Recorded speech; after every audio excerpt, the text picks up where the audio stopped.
राधे राधे, जय सद्गुरू. मित्रमैत्रिणींनो, आज एक प्रश्न तुम्हाला विचारायचा आहे. तुमच्याही आयुष्यात अशी एखादी व्यक्ती आहे का जी वारंवार तुम्हाला दुःख देते?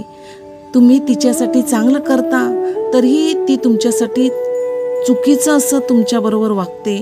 तुम्ही शांत राहण्याचा प्रयत्न करता पण तरीही वाद, गैरसमज आणि मनस्ताप तुमच्या वाट्याला येतात. आणि मग मनात एकच प्रश्न येतो, हे माझ्याच बाबतीत का घडतो?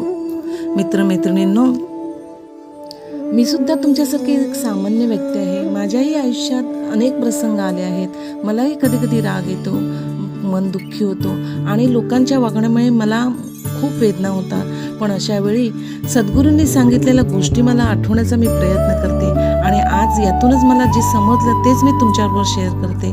श्रीकृष्ण म्हणतात की या जगात भेटणारी प्रत्येक व्यक्ती काही ना काही आपल्याला शिकवण्यासाठीच येते.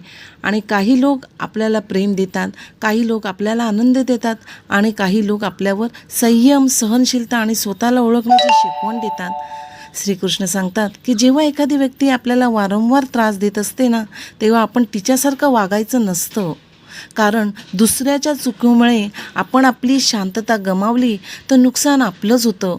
श्रीकृष्ण म्हणतात तुमचं कर्म तुमच्या हातात आहे, पण दुसऱ्याचं वर्तन तुमच्या हातात नाही. म्हणून आपलं चांगलं वागणं सोडायचं नाही, योग्य ते बोलणं सोडायचं नाही आणि देवावरचा विश्वास तर सोडायचाच नाही. म्हणून मित्रमैत्रिणींनो, श्रीकृष्ण आणखीन एक सुंदर गोष्ट सांगतात. मनात राग, द्वेष साठवून ठेवलात तर सर्वात जास्त त्रास स्वतःलाच होतो.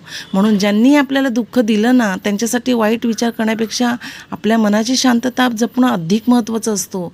मी सुद्धा अजून शिकतच आहे. मी सुद्धा रोज प्रयत्न करत आहे आणि सद्गुरूंच्या शिकवणीनुसार चालण्याचा प्रयत्न करत आहे.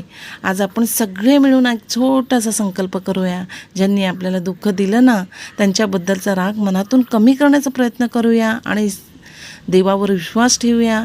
कारण श्रीकृष्ण सांगतात वेळ, कर्म आणि परमेश्वराचा न्याय कधीच चुकीचा नसतो. म्हणून चांगले विचार ठेवूया, चांगले कर्म करूया आणि अशा परिस्थितीत देवाचं स्मरण करूया. जय श्रीकृष्ण, जय सद्गुरू.